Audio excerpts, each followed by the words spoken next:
this 25th year of media. A couple of words about what we think we've learned so far from the Film Forum and from today and how we might take things forward. Obviously, we've heard that there are lots of changes taking place in the industry. We're living indeed of times of change. I think that was very clear in the last panel as well, that we're in absolutely transformative moments.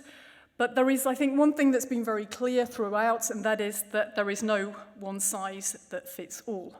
No film is the same, no promotion works in the same way, no country is the same, and no audience is the same, and what works in one context might not work in another. But this, of course, shows the richness and diversity of the audiovisual industry. We will need to keep this in mind, of course, when we look at how the new media program will evolve beyond 2020. And we heard in the panel on financings as well, panel 4, I think the colleague from the EFF there was very clear that those who finance this industry have finally begun to understand that as well, and maybe that will help us going forward. The magic of film, of course, is here to stay with us. Sir Alan Parker said, "A cinema experience is incomparable. Watching a film on an iPhone can't match that."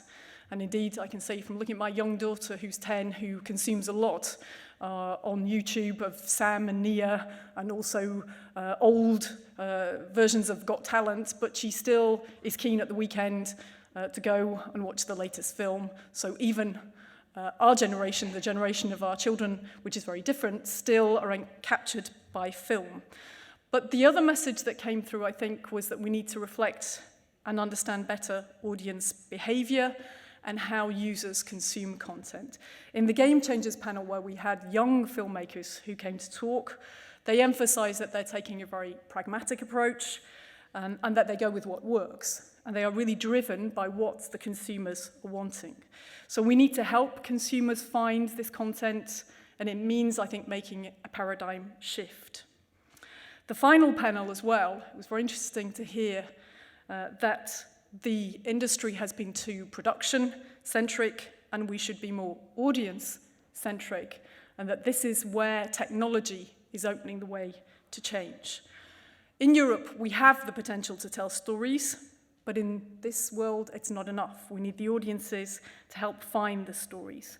So we've also heard that it's very important to focus our efforts on promoting content. In the third panel, we heard as well that there's plenty of older films, but they need promotional material to be able to use them.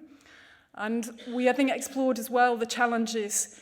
We see what's happening with the Netflixes of this world and how the algorithms are producing the content. But how can we go beyond that and really try and interpret what the algorithms are doing? And there is still plenty of margin out there for creating films and creating the content and bringing them to audiences. We need to make sure that people have access to content so that they can view the European works that we know there is a demand for. And we are trying to facilitate this through our digital single market strategy, of course, but it's going to depend on you as well. The opportunities that we put out there are no good unless you're actually going to use them in practice. The discussions that we started at the European Film Forum 2 years ago have reached their conclusion with today's event, but they are by no means over. We've already listened to what you've told us, and in September, when we produced our policy document, which included copyright proposals, Sir Alan Parker there reminding us just how important it is to get the regulatory balance right there for everyone involved in the audiovisual industry. But there we also set out a vision in which we tried to link up the regulatory framework with what we do on the funding side and what we do in the flanking measures. So our next target now is the review of the Creative Europe Media Programme. Few thoughts from what we've heard today. I think primarily 3 things. First, that the programme needs to be more flexible.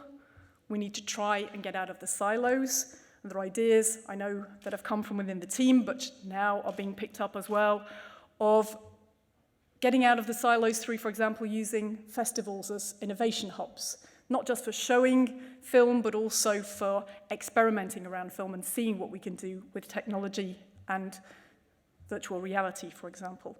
Second thing I mentioned already, but good to underline, I think the importance of promotion and what we can do about that. And third, the access to content. But when we go ahead with taking those thoughts forward, we will need to continue to take account of the diversity of the sector, and three very important things that were confirmed, I think, throughout these 3 days. That is the sheer talent and skill that there is in this industry. Secondly, the need to foster collaboration. And thirdly, all the new forms of distribution, licensing, and financing that we have. We very much hope that you will continue this discussion with us. Thank you for being part of these celebrations for 25 years of the media programme.